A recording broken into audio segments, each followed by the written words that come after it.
Langkimat.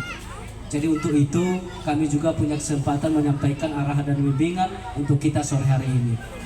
Jadi sebagai arahan kami kepada kita untuk Afdeling 7 ini, salah satunya itu adalah menjaga ketertiban keamanan. Karena di mana-mana kita tahu kita Ononiha ini selalu ada namanya pergesekan. Jadi kami mengharapkan ke depannya ataupun di acara kita ini, kalau ada kesalahpahaman, keselisih senggol menyenggol, mohon dimaklumi, mana tahu acara kita nanti berlanjut sampai jam yang belum kita tentukan. Jadi untuk itu kepada abang-abang kami, orang tua kami, tetap kita pantau bagaimana supaya ketertiban dan keamanan di wilayah setiap Afdeling itu tetap damai dan sejahtera. Khususnya dulu kepada adik-adik kami Edi beserta istrinya. Jadi semogalah jadi keluarga yang sakinah, menjadi keluarga yang takut akan Tuhan. Karena sudah banyak momen, sudah banyak nasihat, sudah banyak perintah, bahkan perintah secara agama, bukan hanya saran ini diperintahkan, banyak nasihat yang diperintahkan, bukan hanya saran. Kenapa? Wajib kita tekuni, apalagi dari tokoh-tokoh masyarakat mengatakan sebelumnya mereka sudah membaca situasi. Jadi kedepannya segeralah dirubah cara berpikirnya, karena Anda sekarang bukan lagi anak muda tetapi sebagai orang tua, maka jadilah jati diri sebagai orang tua. Dan ada beberapa poin tadi saya kutip dari Bapak Ahmad Israelaya dari Maju Jaya, termasuk Bapak ini paci saya juga. Jadi poin-poin penting yang saya ambil tadi itu mengenai tentang kebersamaan. Kebersamaan ini bukan berarti kita membelah satu dengan yang lain, tetapi memperkokoh biar satu, biar kuat.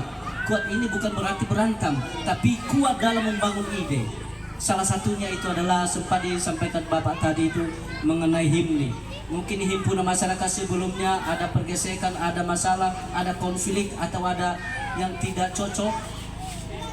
Tapi saya kasih pemahaman secara pemerintah, himni sudah terdaftar secara sah di Padang Laos Utara. Jadi mudah-mudahan ke depan bisa berkembang, karena itulah salah satu yang bisa mempersatukan kita, khususnya dulu Ononiha. Baru kedua, tentang Marga Laia, itu kita dukung itu. Kenapa? Program-program namanya organisasi itu tetap itu ada. Kenapa harus ada? Karena itulah yang membantu kita bagaimana cara kita artinya supaya kita itu supaya terbuka wawasan kita, namanya bersaudara ini, biar tahu kita yang mana famili kita. Karena seandainya ini terjadi STM ya, namanya saling tolong menolong, marga lain itu kalau terjadi berarti semua marga lain ini udah satu. Satunya ini bukan berarti berantem ya, jangan salah paham kita, tapi bagaimana bahu membahu itu. Bagaimana seandainya ada dari Batangkumu, ada dari PJ, ada dari Bukit Harapan, ketemu marga apa? Marga Laia. Orang kita Batak juga adanya itu, namanya Punguan Marga. Jadi itu penting itu, bagaimana supaya kita maju satu langkah dari kampung kita. Mungkin selama ini kalau di kampung kita, kalau marga Bulana dengan atau marga lain lah dulu kan saya katakan, asal jumpa, oh bukan teman saya itu, bukan keluarga saya itu. Tapi penting namanya persatuan ini, bahwasanya tidak ada yang membedakan bahwasanya ini marga ini marga ini, tetapi marga itu punya pendirian bahwasanya tujuan kami menyatukan. Tetap secara pemerintah kita bantu itu, nanti kita dukung itu, bahkan kita sampaikan ke desa-desa Langkimat maupun Airar bahwasanya kita punya